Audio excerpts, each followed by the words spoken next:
Selamat pagi dan salam sejahtera bagi kita semua. Perkenalkan, nama saya Faustina Korankanovik Morusinurat, NIM 2003060019. Saya dari Fakultas Pertanian, Program Studi Peternakan, Universitas Sumatera Utara. Di sini saya akan menjelaskan anatomi dari bebek atau Anas platyrhynchus domesticus untuk memenuhi tugas produksi ternak unggas dengan dosen pengampu Ibu Tati Vidianasari SPTMP. Baiklah, di sini saya akan menjelaskan anatomi pada bebek atau Anas platyrhynchus domesticus. Yang pertama itu ada caput atau kepala di bagian sini. Caput atau kepala itu terdiri dari rostrum atau paru, yaitu yang terbagi dua, maksila paru atas dan mandibula paru bawah. Dan di sini juga ada naras anteriores atau hidung. Dan di sini ada organon visus atau mata yang terbagi menjadi dua juga, yaitu iris bagian luar dan pupil bagian tengah. Dan setelah dari caput kita berjumpa dengan kolum atau leher, di mana kolum atau leher ini berfungsi sebagai penghubung antara caput dan trunkus.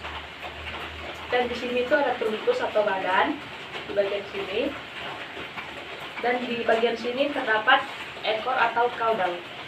Selanjutnya saya akan menjelaskan bagian-bagian bulu menurut letaknya. Yang pertama itu ada remiges atau bulu sayap di bagian sini. Yang kedua itu ada tetrikes atau bulu yang menutupi badan di bagian sini. Yang ketiga itu ada retrikes, bulu yang menempel pada ekor di bagian sini. Yang keempat itu ada parapterum, ada di bagian sini atau yang menutupi bahu. Dan yang terakhir itu ada alula atau bulu yang menutupi ibu jari di bagian sini. Baik, di sini saya akan menjelaskan bagian-bagian pada bulu. Yang pertama itu pada plumae. Yang ujung sini namanya kuil. Yang bagian tengah namanya rachis. Bagian kanan kiri namanya vexillum. Dan menuju ujung namanya barbule distal. Dan bagian ujung namanya barbule proximal. Dan ini plume, yaitu untuk menghangatkan tubuh. Dan yang terakhir itu ada filoplume sebagai penyusup. Baiklah, di sini saya akan menjelaskan bagian-bagian dari ekstremitas anterior. Yang pertama itu ada humerus atau tulang lengan atas di bagian sini. Yang kedua itu ada radius atau tulang pengupil, ada di sini. Yang ketiga itu ulna, tulang kasta di bagian sini. Yang keempat itu ada ossa carpalia atau tulang pergelangan tangan di bagian sini. Yang kelima itu ada carpometacarpus di bagian sini. Dan yang terakhir itu digiti atau phalanges di sini. Baiklah, selanjutnya di sini saya akan menjelaskan bagian-bagian dari ekstremitas posterior. Yang pertama itu ada femur atau tulang paha bagian sini. Yang kedua itu ada patella, tulang lutut kecil di bagian sini. Yang ketiga itu ada fibula di bagian sini. Dan yang keempat itu ada tarsometatarsus di bagian sini. Metatarsus di belakangnya. Dan yang terakhir itu ada phalanges. Di sini ada 4 phalanges dan terdapat selaput. Baiklah, di sini saya akan menunjukkan letak-letak preparat sebelum dikeluarkan atau dibongkar. Yang pertama itu ada di sini, cor atau jantung. Yang kedua ada pulmo atau paru-paru. Yang ketiga ada liver atau hati. Yang keempat ada ampela atau gizzard.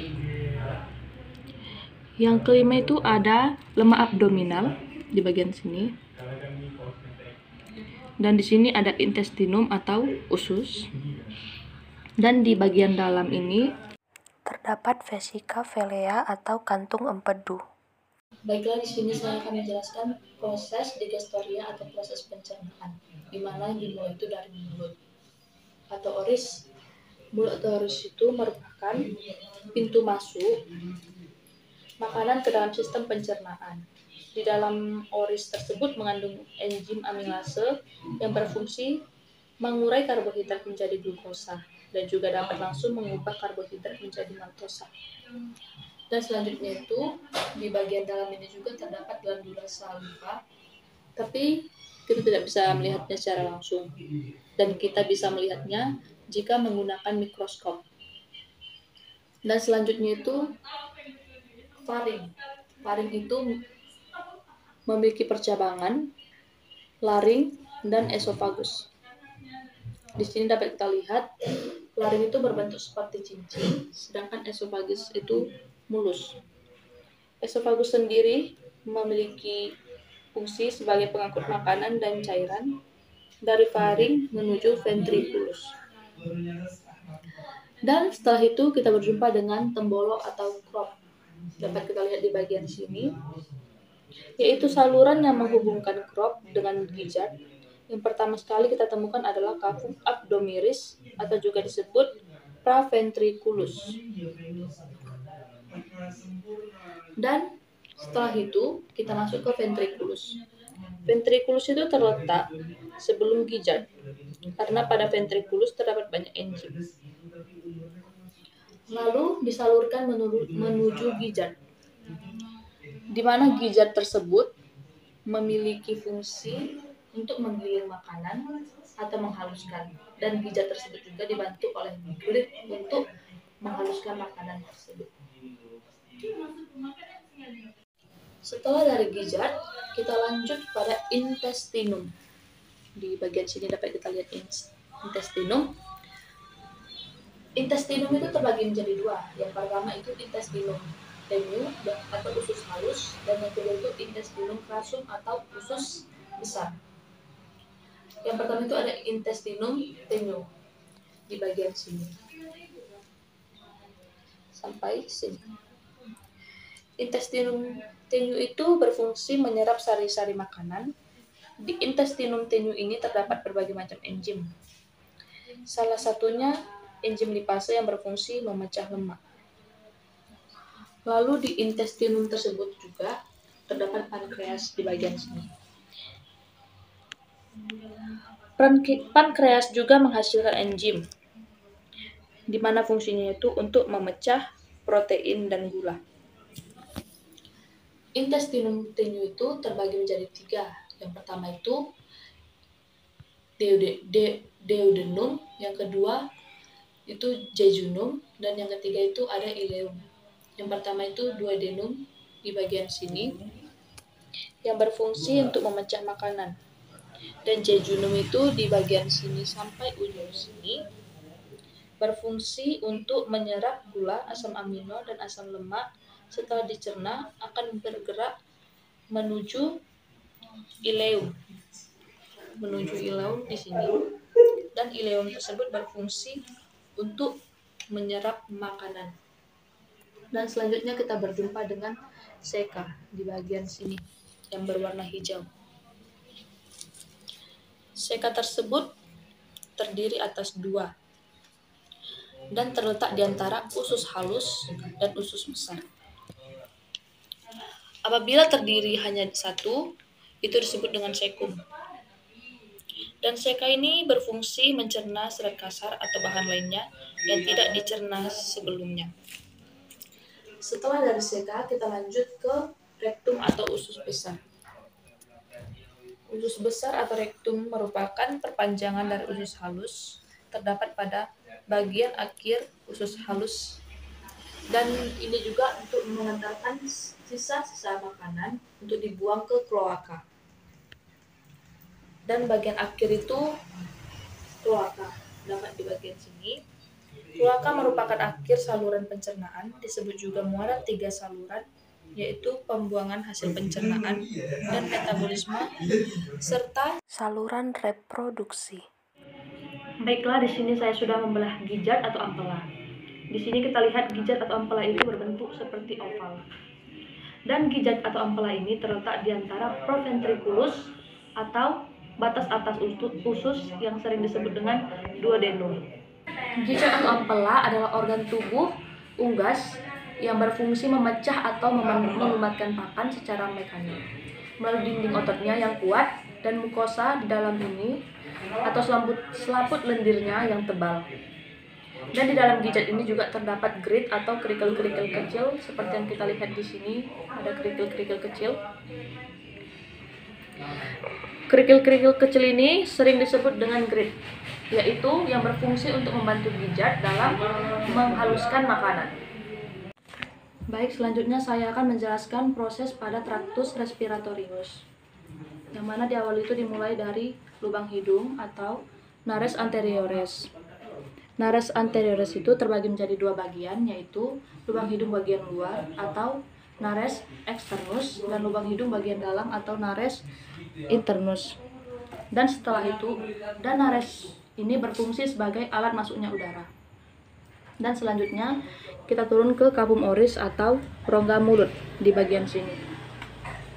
Dan setelah dari capum oris kita turun kepada glotis. Glotis itu terdapat di bagian dalam ini. Glotis tersebut akan menutup saat makanan masuk dan akan membuka saat udara masuk. Fungsinya itu supaya makanan tidak masuk ke dalam alat pernapasan atau ke dalam pulmo. Dan selanjutnya dari glotis kita lanjut ke laring. Laring di bagian sini.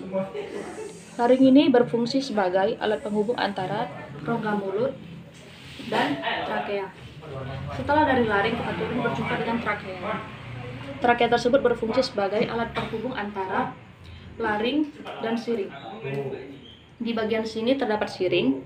Siring itu berfungsi sebagai penghasil suara. Dan setelah dari siring kita turun dan berjumpa dengan percabangan atau yang sering disebut sebagai bronkus. Bronkus itu terdapat dua bagian, yaitu kanan dan kiri atau sering disebut dexter dan sinister.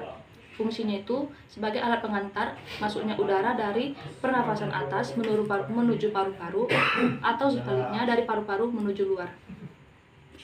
Dan setelah dari bronkus kita berjumpa dengan pulmo, di mana fungsi pulmo yaitu untuk mengganti kandungan karbon dioksida dengan uap air dalam darah menjadi oksigen.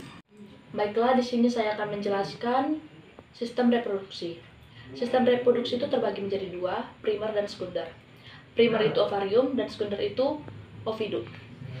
Yang pertama itu ovarium itu ada di bagian sini, di mana yang artinya itu tempat produksi perkembangan dan pemasakan sel telur atau ovum. Bentuknya seperti buah anggur, dapat kita lihat di sini, dan terletak di rongga perut berdekatan dengan ginjal. Dan yang kedua itu ovidu atau yang bagian sekunder. Itu kita lihat di bagian sini.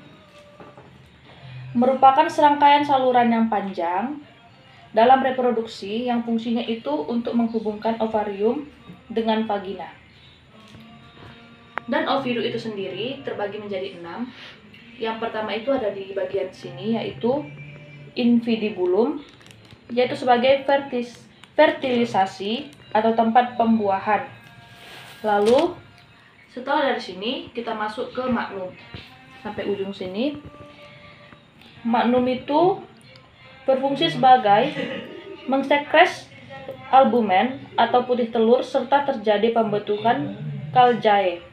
Setelah dari magnum kita masuk ke isthmus di bagian sini yang berfungsi mengsekres kerabang tipis atau membran sel. Lalu selanjutnya kita masuk ke bagian uterus, dapat kita lihat di bagian sini. Bagian uterus itu atau bagian vidu yang berfungsi membentuk kerabang atau cangkang telur. Setelah dari uterus kita lanjut ke vagina di bagian sini. Vagina berfungsi sebagai tempat penyimpanan spermatozoa. Dan bagian yang terakhir itu ada kloaka di bagian sini. Kloaka ini yang nantinya akan mengeluarkan urin atau feses dan telur. Baiklah, di sini saya akan menjelaskan sistem nervosum. Yang pertama itu ada cerebrum di bagian sini. Cerebrum itu mengatur gerakan tubuh atau menyimpan memori. Yang kedua itu ada cerebellum atau otak kecil di bagian sini. Fungsinya itu mengendalikan keseimbangan dan menjaga postur tubuh. Dan yang ketiga itu ada medulla oblongata di bagian sini di bawah yang berwarna putih. Itu fungsinya menghubungkan otak dan sumsum tulang belakang. Dan yang terakhir itu ada medulla spinalis di bagian sini, membawa sinyal atau informasi dari otak ke otot atau organ tertentu. Baiklah, sekian penjelasan saya mengenai anatomi pada bebek atau Anas platyrhynchus domesticus. Jika ada salah kata saya mohon maaf. Terima kasih.